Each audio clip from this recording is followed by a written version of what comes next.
আমিরে জামাত ডাক্তার শফিকুর রহমান সুস্থ থাকলে সুস্থ থাকবে বাংলাদেশ। আপনারা জানেন আজকে একটি রিপোর্ট প্রকাশিত হয়েছে। আমিরে জামাত ডাক্তার শফিকুর রহমান সাহেবের হার্টে ব্লক ধরা পড়েছে। কয়েকদিন পূর্বে জামাতে ইসলামের জাতীয় মহাসমাবেশে বক্তব্য দিতে উঠে গিয়ে দুইবার তিনি সেখানে অজ্ঞান হয়ে পড়ে যান এবং পরবর্তীতে তার চিকিৎসা অব্যাহত থাকে। কিন্তু আজ আবার নতুন করে ধরা পড়েছে তার হার্টে ব্লকের খবর। নিশ্চয়ই এই সংবাদটি বাংলাদেশের জন্য একটি মেঘাচ্ছন্ন। এই সংবাদটি বাংলাদেশের জন্য কখনোই আনন্দের নয়। বাংলাদেশের রাজনীতিতে ডাক্তার শফিকুর রহমান সাহেবের বিচরণ বেশ কয়েক বছর পর্যন্ত আলোচনার জন্ম দিয়েছে। বাংলাদেশের মাটি ও মানুষের কাছে তার জনপ্রিয়তা আকাশচুম্বিতে রূপান্তরিত হয়েছে। ডাক্তার শফিকুর রহমান একজন সাধারণ মানুষ থেকে শুরু করে বাংলাদেশের সর্বোচ্চ পর্যায় পর্যন্ত এখন একটি আলোচিত নাম। মানুষের মুখে মুখে, মানুষের হৃদয়ে হিন্দু, মুসলমান, বৌদ্ধ, খ্রিস্টান, আলেম ওলামা, পীর, মাশায়েখ, ইসলামী রাজনীতিবিদ, বামপন্থী রাজনীতিবিদ, ডানপন্থী রাজনীতিবিদ, বাংলাদেশের সরকার, বিভিন্ন বাহিনীর সংস্থা সহ সকলের কাছে এখন সুপরিচিত নাম হচ্ছে ডাক্তার শফিকুর রহমান। আমরা বাংলাদেশের জন্য বেশ কিছু মানুষকে জাতীয় সম্পদ মনে করি, তার মধ্যে ডাক্তার শফিকুর রহমান অন্যতম। আপনারা জানেন দেশনেত্রী বেগম খালেদা জিয়া, যিনি বাংলাদেশের আপসীন নেত্রী, সাবেক 3 বারের প্রধানমন্ত্রী, তিনিও এখন অসুস্থ। দীর্ঘদিন পর্যন্ত আওয়ামী লীগের অত্যাচার, জুলুম, নির্যাতনে তাকে বিনা চিকিৎসায় হত্যার উদ্দেশ্যে জেলবন্দি করে রেখেছিল শেখ হাসিনা। আজ বাংলাদেশের দেশনেত্রী বেগম খালেদা জিয়ার অসুস্থতার পরবর্তী সময়ে এ জাতিকে নেতৃত্ব দেওয়ার জন্য বাংলাদেশের মানুষের অভিভাবক হিসেবে যার অবস্থান স্পষ্ট হয়েছিল, তিনি হচ্ছেন ডাক্তার শফিকুর রহমান সাহেব। তিনি নির্দ্বিধায় দল মত নির্বিশেষে, জাতি ধর্ম বর্ণ নির্বিশেষে সকলের কাছে নিজেকে সঁপে দিয়েছেন। ছোট হয়ে হয়ে ঐক্যের জন্য প্রচেষ্টা অব্যাহত রেখেছেন, গিয়েছেন, বসেছেন এবং তার অহমিকা, দেমাগ সব কিছু ঝেড়ে ফেলে একজন সাধারণ মানুষের মতো প্রত্যেকটি নাগরিকের কাছে বন্ধুর মতো, ভাইয়ের মতো পৌঁছে গিয়েছেন। হিন্দুদের বাড়িতে কোনো বিপদ সংগঠিত হয়েছে শোনার সাথে সাথে ডাক্তার শফিকুর রহমান সেখানে উপস্থিত হয়েছেন। মুসলমান হোক, হিন্দু হোক, খ্রিস্টান হোক, বৌদ্ধ হন, বিপদে আপদে সকলের পাশে যে মানুষটি সর্বাগ্রে গিয়ে উপস্থিত হয়েছেন তার নাম ডাক্তার শফিকুর রহমান। বন্যার ভিতরে পানিবন্দী মানুষের কাছে বুক ভিজিয়ে তলিয়ে তারপরে বৃষ্টি ভেজা সেই জায়গাগুলোতে ডাক্তার শফিকুর রহমানের পিকচারগুলো আজও আমার চোখের সামনে ভাসে। বাংলাদেশের প্রত্যেকটি হকপন্থী দরবার সহ আলেম ওলামা, পীর, মাশায়েখ, ইসলামিক স্কলারদের ধারে ধারে তিনি নিজে উপস্থিত হয়েছেন ঐক্যের আহ্বান নিয়ে বাংলাদেশকে বিনির্মাণের জন্য, দেশবাসীকে নতুন পথে পরিচালিত করার জন্য। আপনারা জানেন ফ্যাসিবাদের পতনের অন্যতম অগ্রণী ভূমিকা পালন করেছেন এই ডাক্তার শফিকুর রহমান সাহেব, যাদের দলকে আওয়ামী লীগ নিষিদ্ধ করার পরে বাংলাদেশে যেই দলটি সবচাইতে বেশি নির্যাতিত হওয়ার পরে শেখ হাসিনার বিরুদ্ধে তারা যে পরিমাণ জুলুম, নির্যাতন, অত্যাচার শিকার হওয়ার পরেও তাদের নিজেদের নাম কোনো কিছুর সামনে না এনে জাতির প্রয়োজনে তারা তাদের জায়গা থেকে প্রকাশ্যে এবং গোপনে বিভিন্নভাবে সহযোগিতা করে শেখ হাসিনার বিদায়ে আজকের ঘণ্টা বাজিয়েছেন। তারা চাইলেই প্রতিবাদ মিছিল বের করতে পারতেন, দল নিষিদ্ধের পরে চাইলেই ব্যানার ফুটিয়ে মানুষের সামনে আরেকটি কেওয়াজ তৈরি হয়তো করতে পারতেন, কিন্তু তারা সেই দিকে না যেয়ে শেখ হাসিনার বিদায় ঘণ্টার জন্যই তারা কাজ করেছেন। এক বাক্যে জাতির জন্য যে ধরনের ত্যাগ দরকার, সেই ত্যাগটি ডাক্তার শফিকুর রহমান সাহেবের নেতৃত্বে হয়েছে। আপনারা জানেন ডাক্তার শফিকুর রহমান বাংলাদেশের সিংহভাগ বিখ্যাত জায়গাগুলো ভিজিট করেছেন।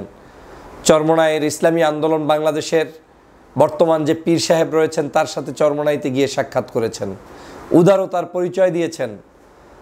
সারসিনা দরবার শরীফ বাংলাদেশের অন্যতম একটি সেরা দরবার, লক্ষ লক্ষ মুরিদ যাদের রয়েছে এবং যারা বাংলাদেশের বিভিন্ন জায়গায় সারসিনা দরবারের মাদ্রাসা রয়েছে, খানকা রয়েছে, শুধু নেসারিয়া মাদ্রাসা রয়েছে ৪,৫০০-এর অধিক। সেই দরবারের পীর সাহেবের সাথে, বর্তমান গদ্দিনশীল পীর সাহেবের সাথে সাক্ষাৎ করে এসেছেন এই আমিরে জামাত ডাক্তার শফিকুর রহমান সাহেব। শফিকুর রহমান ঐক্যের বার্তা নিয়ে বাংলাদেশের পথে প্রান্তরে বিভিন্ন জায়গায় তিনি পৌঁছে গিয়েছেন, আলোচনা করতে গিয়েছেন। তিনি গিয়েছেন ঝালকাঠির বিখ্যাত হজরত কায়েদ সাহেব হুজুর কেবলা রহমতুল্লাহ আলাইহির দরবারে, এবং কায়েদ সাহেব হুজুর কেবলা রহমতুল্লাহ আলাইহির দরবারের দায়িত্বশীল ব্যক্তিবর্গের সাথে তিনি সাক্ষাৎ করে এসেছেন। বাংলাদেশের প্রেক্ষাপটে ডাক্তার শফিকুর রহমান সাহেবের আজ বেশ প্রয়োজন। ডাক্তার শফিকুর রহমান সাহেব ছাড়া বাংলাদেশের রাজনীতিতে আমার কাছে মনে হচ্ছে অমানিসার মেঘ ধাবিত হবে বাংলার জনগণের উপরে। শফিক সাহেবের বিকল্প এই মুহূর্তে বাংলাদেশে আমাদের হাতে হয়তো কেউ নেই, এবং দলমত নির্বিশেষে এটা স্বীকার করবেন। ডাক্তার শফিকুর রহমান সাহেবের আদর্শের বিরোধী একজন মানুষও স্বীকার করবেন যে একজন মুরব্বী থাকলে আমাদের সামনে তিনি আছেন। তার অসুস্থতা এটা আমাদের জন্য কখনোই, কোনো অবস্থাতেই, কোনোভাবেই আমাদের জন্য সুখের সংবাদ নয়। তার দীর্ঘ হায়াত দরকার, তার দীর্ঘ নেতৃত্ব দরকার। আগামীর বাংলাদেশ, এখন যে বর্তমান পরিস্থিতিতে দেশ চলছে, এই জায়গা থেকে দেশকে গঠন করতে হলে তার নেতৃত্বেই সামনে মানুষগুলোকে এগিয়ে যাওয়া দরকার। বিশেষ করে আপনারা জানেন যে বাংলাদেশের ডানপন্থী মানুষের মধ্যে একটি আশা আকাঙ্ক্ষার বাতিঘর হিসাবে রূপান্তরিত হয়েছেন এই ডাক্তার শফিকুর রহমান সাহেব। এর অন্যতম কারণ হচ্ছে তিনি তার নিজস্ব জায়গা থেকে, তার জায়গার যে সাধারণত যে ধরনের একটি পরিস্থিতিতে থাকতে হয় একটি দলের আমির হিসাবে, সেই জায়গা থেকে বের হয়ে এসে একজন সাধারণ মানুষ হয়ে তারপরে ঘরে ঘরে পথে প্রান্তরে ঘুরে বেড়াচ্ছেন। বাংলাদেশের যে কোনো ইস্যুতে তিনি এখন কথা বলছেন, মানুষের জন্য কথা বলছেন, যে কোনো ইস্যুতে মানুষের পাশে দাঁড়াচ্ছেন। এই যে সাম্প্রতিক সময়ে ঘটে যাওয়া বিমান দুর্ঘটনা, ডাক্তার শফিকুর রহমান সাহেব 50 লক্ষ টাকা ইনস্ট্যান্ট সেখানে ঘোষণা করেছেন। রিসেন্টলি আমাদের গত 24-এর গণ অভ্যুত্থান, প্রায় 2000 শহীদ হয়েছে। পরিবারগুলোর পাশে কিন্তু ডাক্তার শফিকুর রহমান সাহেব কোথাও নৌকায় গিয়ে, কোথাও হেলিকপ্টারে গিয়ে, কোথাও বাসে গাড়িতে কিংবা পার্সোনাল সফরসূচির অংশ হিসাবে সেখানে গিয়ে তাদেরকে সাহায্য করে চলেছেন।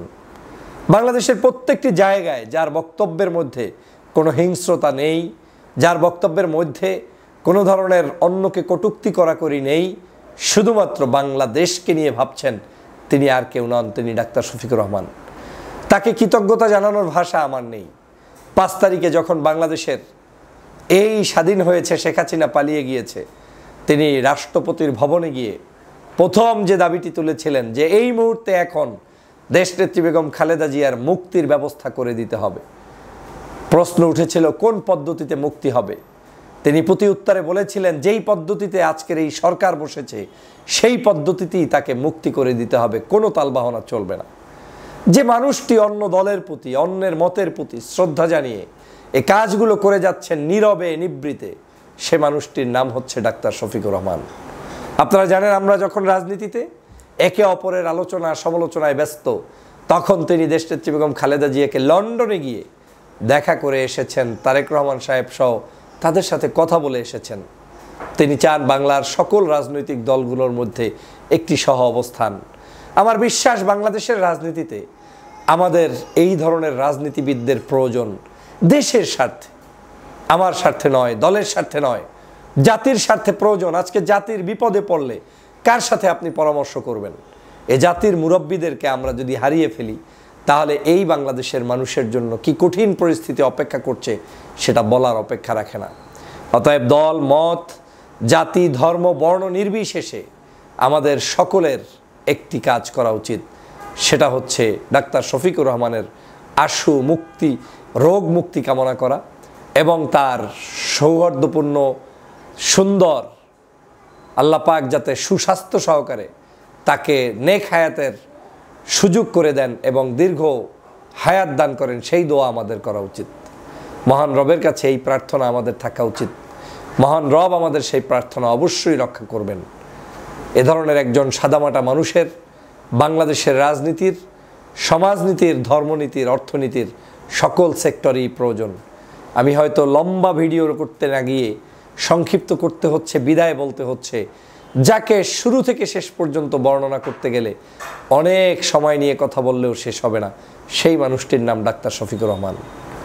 আজ তার আচার ব্যবহারে শিশু থেকে শুরু করে বৃদ্ধ পর্যন্ত, কৃষক থেকে শুরু করে শিক্ষক পর্যন্ত, রাষ্ট্রপতি থেকে শুরু করে প্রধান উপদেষ্টা থেকে শুরু করে রাষ্ট্রের অন্য রাজনৈতিক দলের সদস্য পর্যন্ত তাকিয়ে থাকেন তার সুন্দর মিশ্রিত ভালোবাসার সেই গল্পগুলো শুনতে, বক্তব্য দেখতে, কিংবা তার সাথে আলিঙ্গন করতে। অতএব এই মানুষটির জন্য আসুন আমরা মহান রবের দরবারে দোয়া প্রার্থনা করি, মহান রব তাকে দীর্ঘ হায়াত দান করুক, পাশাপাশি তার এই যে হার্টে প্রবলেম হয়েছে এই প্রবলেমের সুস্থতা আল্লাহ তাআলা দান করুক। আমরা অনেক অভিভাবক হারিয়ে ফেলেছি, নতুন করে আর কোনো অভিভাবক হারাতে চাই না। আসুন সবাই মিলে তার জন্য দোয়া করি, আল্লাহ পাক তার নেক হায়াত দান করুক, আমিন। আসসালামু আলাইকুম ওয়া রাহমাতুল্লাহি ওয়া বারাকাতুহু।